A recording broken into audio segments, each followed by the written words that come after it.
I think a very important question comes up when people ask, are video games art? Because of course they are. But then there's a reflection to that means, is all art then political? And of course most video games are, even if they aren't aware of it, political in their own right. You may see the likes of Fortnite and think there's nothing political to be had, with a very fictional form of advertising and a manipulation of characters per its audience. But its use of the characters and the way it sells itself not to just audiences, but children is a political spark on its own. There are very few video games that drive its narratives and themes to be politically charged by design. Metal Gear Solid, Papers, Please, Metro, Spider-Man, hell, even Call of Duty is drenched in political affairs and topics, even if they aren't very deep. Games have a right to say and reflect the world of the people and the views of the people creating them. And that brings me on to today's topic. I want to look at Watch Dogs Legion, the third installment on the incredibly troubled franchise, Watch Dogs. I personally have an odd relationship with the identity of what Watch Dogs as a game franchise has to offer. I've already made a video on the first game and how much I love what it has to offer and how people may have misunderstood the message it was trying to convey. But I also love the second game for what it did and how it lifted the standards from the first game, but was ultimately forgotten because of the reception of the original Watch Dogs alone. And that doesn't detract from the fact, unlike anything else Ubisoft owns like Rainbow Six, Assassin's Creed, even Prince of Persia, they never understood what they wanted from this noir thriller espionage franchise, and in turn nor did the audience by the end of it.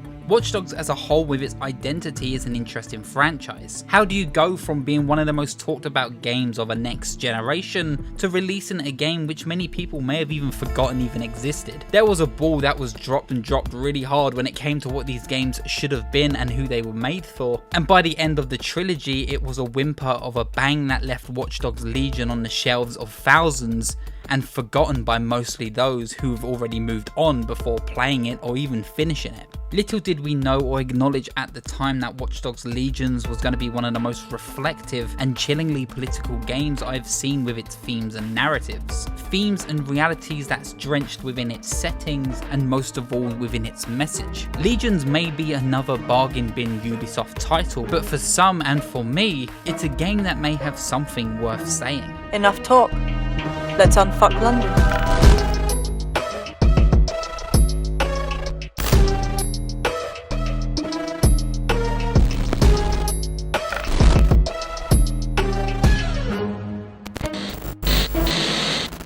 Does the name Clint Hocking mean anything to you? Game developer, game writer, and self-identified socialist, it probably doesn't ring any bells. He hasn't actually done many games, and all the games he has done and worked on I can easily count on one hand. Splinter Cell, Splinter Cell Chaos Theory, Far Cry 2, now Watch Dogs Legion. He has been a Ubisoft staple for a very long time and is clearly used sparingly, or at least makes a game when he feels he has something worth saying. There's definitely something worth of note when looking into Hocking's history. Every single game he's made has been pretty much a banger, and they're easily some of the best Ubisoft has ever offered its audiences. And for those who are paying attention to the development of Watch Dogs Legion, there was a lot to be excited for. Hockings is known as well for also one other term which I feel all essayists should pay attention to. He is the father of the term ludonarrative dissonance. He was the first person to coin the term in regards to Bioshock in 2007, but I'm getting off track. Hocking's relationship to the games that he creates are clearly distinctive and very personal, and he enjoys sharing his views with the audience. Something as unconventional as Far Cry 2's gameplay as a take of the first-person genre and its standards in 2008, leaving many niche fans wishing more in that direction for the Far Cry franchise, but was never seen to light as he had moved on already to challenge himself with other stories. And I feel like despite Legions being miles away from what Watch Dogs first set itself up to be, it still is no different at all to the way Hockings handles his gameplay, handles his story, and speaks to his audiences. Watch Dogs Legions takes place in the near future, pointing mostly towards the early 2030s or late 2020s. London is a rich city that carries the weight of a story like this, and as a Londoner I can safely say they hit the nail on the head, really fucking hard. Each borough in the game, Westminster, Wandsworth, Lambeth, Southwark, Islington, Hackney, Camden, Tower Bridge are all drenched with this thick undeniable layer of grime and dirt that feels comforting to those who know the city and to those who understand each area. Most days are wet and the streets are covered with puddles reflecting the grey world above. The streets have Union Jacks and stands celebrating the ideals and the identity of what this United Kingdom stands for. Iconic statues and landmarks are watching and towering over the weighted history of what this city has to offer. Double-decker buses and black cabbies patrol the streets, painting a postcard picture of what London should be. Buildings under reconstruction bringing the past into the future, and the streets and back alleys are covered in filth, bin bags and graffitis that stain this so-called great city, leaving the now busiest and most iconic of streets drowning in despair and neglect. This isn't the London we know, and this is no advertisement to what London should or is at the current moment, but unfortunately it's a London we're very quickly becoming to recognise. London in Legions is more than just a playground, but an eerie and terrifying reminder of the realities of 2020 and a backward reflection of the real world events we now know have very quickly become a reality itself. Cryptocurrency, people going on strike, homelessness at an all-time high, jobs being taken by AI, a wall filled with names for a memorial. There is something so familiar here which I wish I didn't know was really existing outside those doors. Now let's get a few things straight. I love London, I think it's beautiful, it's incomparable in its complicated history, it's a place I don't see or think about every day, but despite living in a greater London area and growing up there are quirks and aspects of this city that I don't fully understand or even fully enjoy. But nonetheless, if I were ever to move away a great distance, I would feel a hole growing in my heart where something was missing. But from the grandeur of some of the oldest buildings to the simplicity of a traffic light sounding when I can cross the road, from the brownness of the water of the Thames to Cyberdog in Camden Market, the city offers its traditions, its characters, its history, its quirks as soon as you step out of the London Underground. The city is not a stranger to any political turmoil, hell no it isn't, but recently there has been a change in the air. There's something that felt like it wasn't there before, and as a country I feel like we have felt this as a whole. A feeling of dread of where this ship is heading, the effects of the likes of Brexit,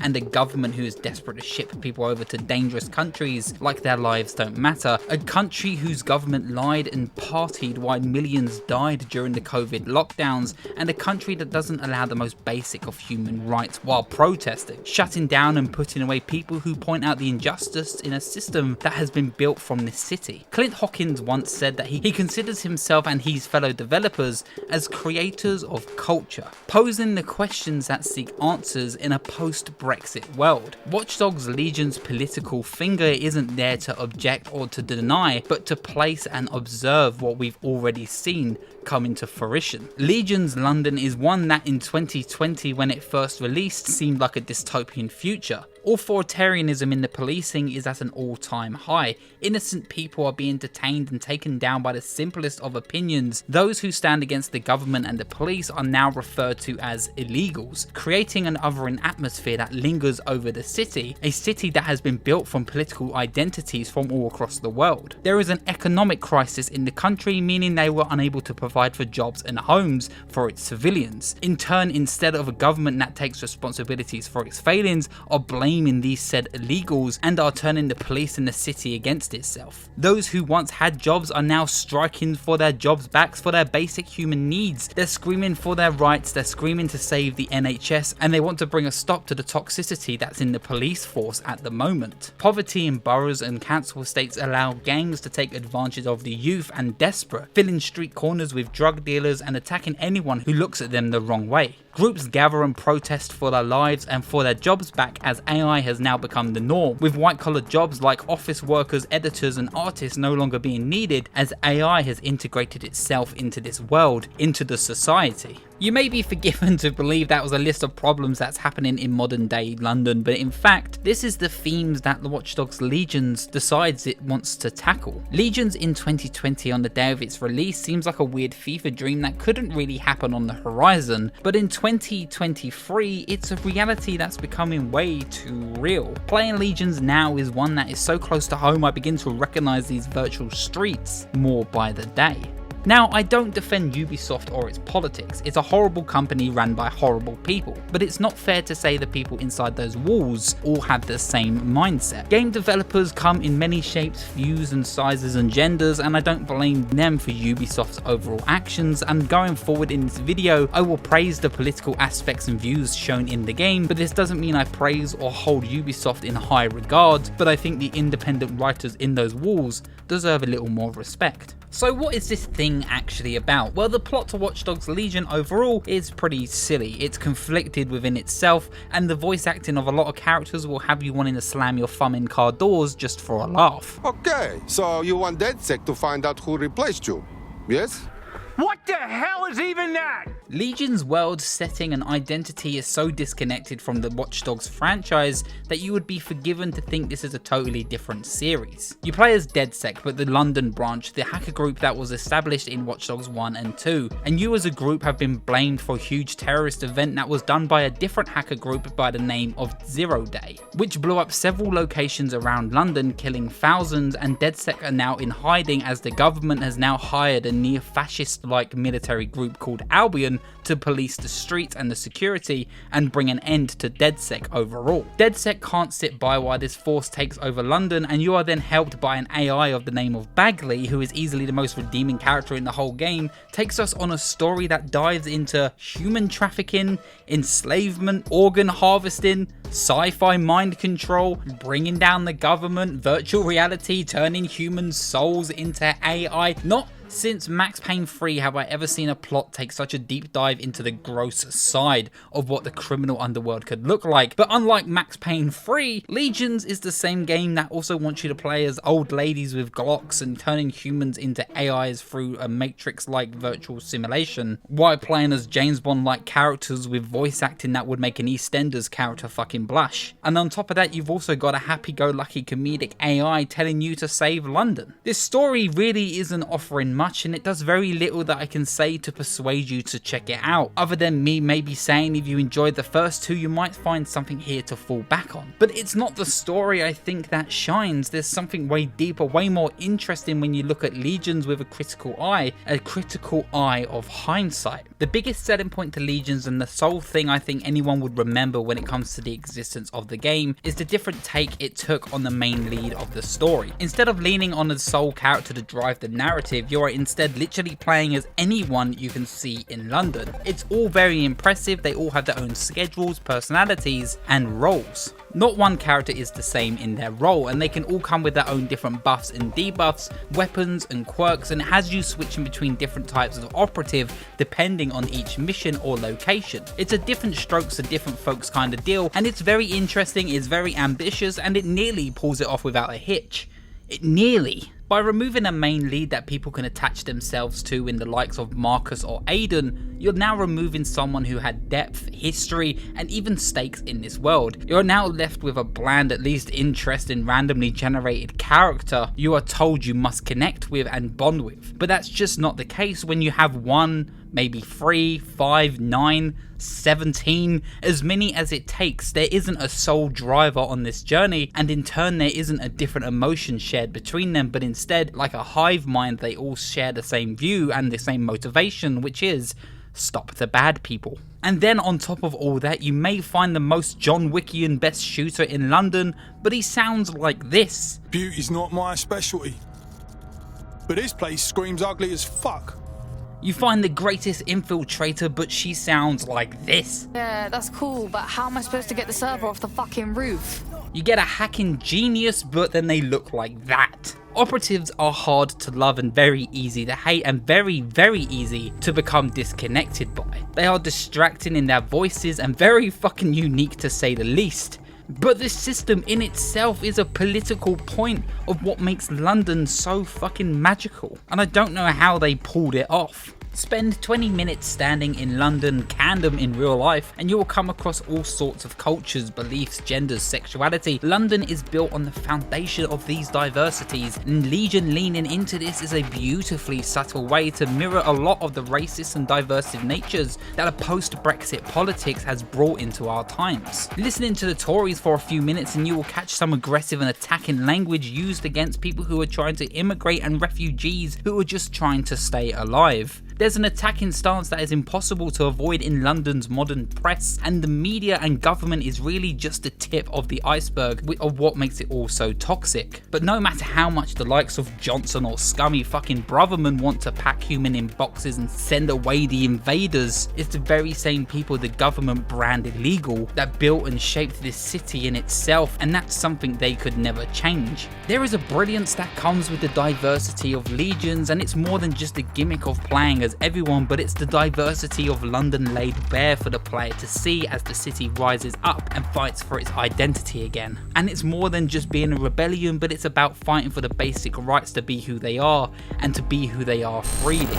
A character, or should I say a person of note, is the king of grime himself, Stormzy. An incredibly iconic grime artist from actually where I was brought up in Croydon, a musician who hasn't been afraid to wear his political views and stand with the people he fights for right on his shoulder. Most famously, he spoke out against the Tories and the handling of the Grenfell incident at Glastonbury while wearing a stab-proof vest by Banksy, which in turn was a message about the rising crime of gang culture amongst the youth. Stormzy joins DedSec and he plays a part in the narrative as an artist who has been hunted down and shut down by the government because his views on anti-authoritarianism within the public. Clint Hocking even said in his own words that they needed an artist who underlined the main themes presented in Watch Dogs Legion's London. And Stormzy is an incredibly crucial part to the identity of a political and marketing standpoint that Ubisoft needed at the time. Not only for me personally was this the first time I heard the kind of grime music I heard growing up presented in a video game, but it also held the identity and themes that Legion wanted to sell to its audience, proving that this game's themes were resembling very real matters that we should probably pay attention to.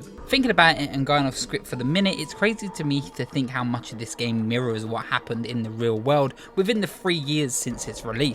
Something as chilling as the police overstepping their boundaries, assaulting civilians and ultimately being shamed, to the more subtle things like flowers being laid out in front of Buckingham Palace like there's a memorial for a queen's death, which was very far off by this point, and it's quite interesting to see how it was presented in a mind pre-queen's death. On top of that, you have the terrorist attack, which were actually done by Albion and the government policing force, and the death of thousands, which was down to the corrupt government's handling of the situation, which led to a memorial of names on a wall, which is once again what we saw after the COVID lockdowns and the reflection of what we saw in the government in the UK at the time. It's crazy to think that all this is here, but they didn't realise how much weight and context a lot of this imagery will show within the next 3 years. And on top of that, there was a more imposing threat in the distance that we didn't even expect to see, and that was coming at a way faster rate: AI.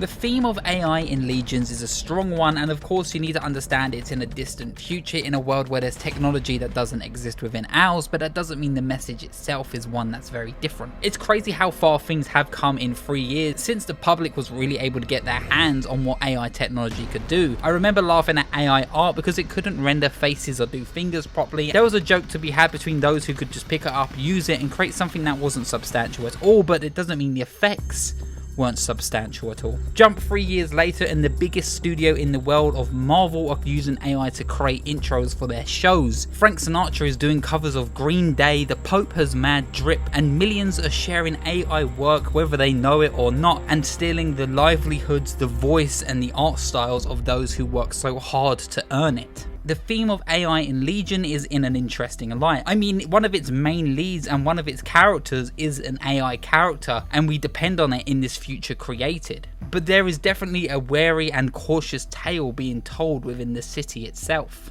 Okay, but let's get the crazy sci-fi out of the way first. During the story, we learn there's a genius scientist who's doing experiments on her family and kidnapping people and herself and putting their minds and souls into AI, allowing them to mimic and become the person. It's a super sci-fi plot that's a bit out there, but I wouldn't say it's too far in what it's trying to say, as in, can AI become a human? It's still very X-Files, Star Trek-y compared to the other plot, which is human enslavement and organ harvesting. Jesus, absolute holy fucking Christ. AI is used in the world of Legion to sell and use a person's data to track and to capitalize on their wants. It's easy to scan a person, to hunt them down, to make a note of where they are, who they are, and what they've done. All you have to do in Legions is look around the world and you can see how AI is used completely differently. Drones will fly around freely, scanning and questioning anybody on the streets. Virtual adverts are scrolling and changing per the person and per their wants, making it so much easier for AI to be able to advertise to the person, with no longer the need of artists or salesmen or even advertisers to sell towards people, as AI has now taken all these jobs, leaving them on the streets with nothing left. Dating back even before COVID and lockdown, AI was one that was spoken about quite heavily and quite verbally in regards to stealing artists' style, taking actors' jobs, and mimicking the music made by musicians. Sure, we laughed and pointed at the uncanny nature that AI was once limited to, but even still, we knew it was only a matter of time that we wouldn't be able to tell the difference between what was AI and what was human made. Jump 2023, writers, actors, and artists are all on strike, of course demanding pay rises, also demanding the stopping or at least the control of how we use AI. The fact that AI are taking writers' jobs, taking musicians' jobs, and how long until it takes away an actor's job as well. Even for some reason, Ubisoft announced they will be using AI as ghostwriters to create dialogues for their game's side missions. And I feel like it's only a matter of time before this becomes a staple in the industry for sure, allowing games to get bigger and have more quests made faster but with less of a human touch. But if there isn't a human element there, then whose job and who's getting paid to make the content, the films and the games that we absorb, because there clearly isn't a soul within an ounce of it. And this is a natural progression I feel that happens within Watch Dogs Legion, and I understand why they took the approach with focusing on AI. Going back to the original game, the CTOS system was one that was used by hackers and those who understood its code to be able to invade people's spaces. But by the time you jump into the near future of the original games, you're now finding AI in the CTOS system being used by practically anybody who knows and understands its code, which then puts a lot of power in the wrong hands regarding what you mean to power. Power of advertisement, power of control, and power of identification per person. Watch Dogs as a franchise has always played on the fear of data and data being stolen and how easy it could be within the wrong capable hands. It's an important part of what makes the first game and Aiden walking around stealing people's money so much more sinister than later entries, with Aiden being able to literally hack anyone's communications and dial into webcams whenever he feels like it. Legions doesn't allow for this and maybe call it a backward step or maybe a missing feature, but I don't think it's a part of what DedSec London believes in and what Watch Dogs Legion stands for. Instead of a sole source like Aiden or Marcus attacking anyone with a bank account, instead it's about building a team and working against those who use that data for that kind of interest. A very small touch that I appreciate that I feel like you could miss that's around the city, and Ubisoft are crazy for it, but every time you see a civilian walk past one of these scanning checkpoints, there is an individual picture and data source being shown per this person, as they are then being scanned and shown bare for who they are within the systems of Albion. Data and data being private was a huge theme that made the original Watch Dogs and its lore so interesting, as you was able to play as someone who was able to overcome some barriers. But Legions paints its world as a world where you have to share the data and who you are to the authorities who are interested. You can't go 5 minutes walking around the streets without a drone stopping to scan someone or an Albion police officer demanding to see identification. People aren't able to do the most basics of tasks without laying bare who they are and who they stand for.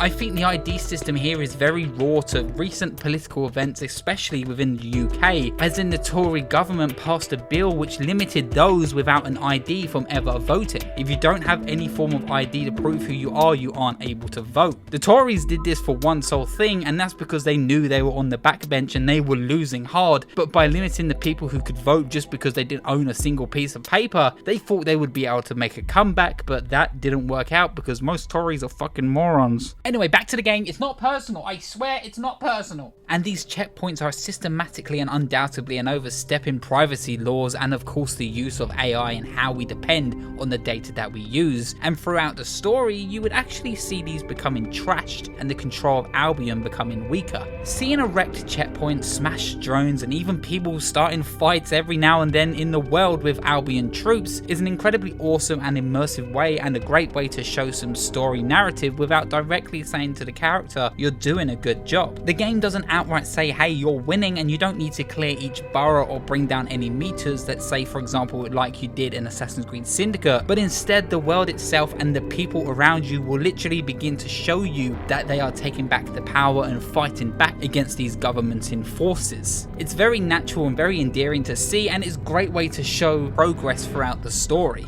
By the end of the story, you learn that the AI Bagley who you've been working with is actually in most of the systems throughout the city, and someone has used and stole his code, duplicating him, sending the city into chaos, and he isn't able to control his actions. The only way we have any hope of stopping London and bringing a stop to it all is of course shutting down Bagley and killing him for now. Legions paints a picture on how we should and how we are using AI. And because AI, despite what you hear, isn't bad by default, and most of us has used it to assist us in one way or another. Hey, I even used it to help me create the thumbnail for this video, just by using Photoshop and removing a few assets and allowing the pitch to be much clearer. But that doesn't mean I take credit for that photo, but instead it's just used as a way to assist me in something I could have done anyway with my own hands, just saving a lot more time. But there's a line there: you shouldn't ever take profits for someone else's work. You shouldn't use it to target people and use it as an opportunity to exploit the vulnerable. DedSec uses it in a way to infiltrate and stop the enemy,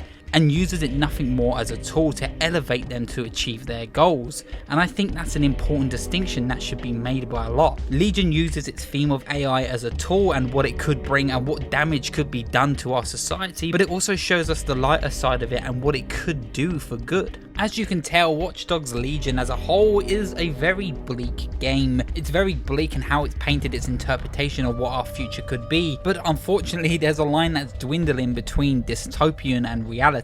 But I think if there's something hopeful that I take away from Legions that I feel Legions got wrong, is its interpretation of cryptocurrency. And the only way to buy and obtain items is by using cryptocurrency within this universe. Big buildings have crypto signs all over its towers, advertisers are reminding you how easy it could be to be a part of a blockchain, and it shows a crucial flaw of what happens when we depend on this kind of technology too much. It's a terrible cycle that you can see why society in Watch Dogs Legion is clearly in a huge financial crisis. In the real world, sure, crypto bros and all its money is still a thing, and NFTs and blockchains and all that garbage is still very much alive, but not very well. Well, at least not at the time of making this video, and at least not in 2020s. The internet kinda came together and put a stop to all that bollocks, with most agreeing that it's toxic and it's unhealthy and it's not the way forward we should go, depending on digital money or even digital art. I won't deny that it may still come back and has lingering effects and an opportunity to return in the future, but for now I don't see us all dependent on cryptocurrency anytime soon.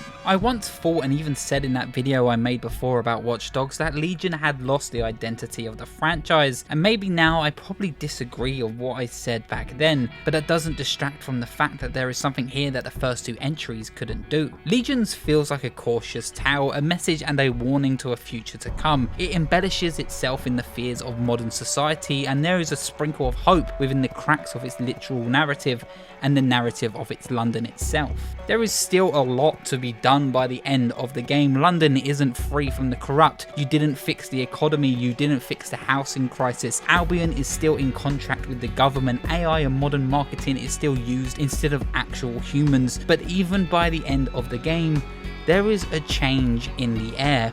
People are stronger together and they work as a legion against a systematic hate that's made present in its world. There is a unity amongst people of all different cultures and degrees that I feel is very real and very relevant in today's politics. While we have governments fumbling around making comic book evil fools of themselves, they have now brought a country to its knees, sick of lies, hates and unending toxicity, and wants to point the fingers and get them out of control. This isn't only a message in the UK, but definitely one that you can feel around the world, and it has been reflected throughout history. As much as it's easy to forget Watch Dogs Legion and the fact that this game ever came out, it has a message that speaks bounds, and it shows that we can all have something worth saying, if not alone, at least as a legion.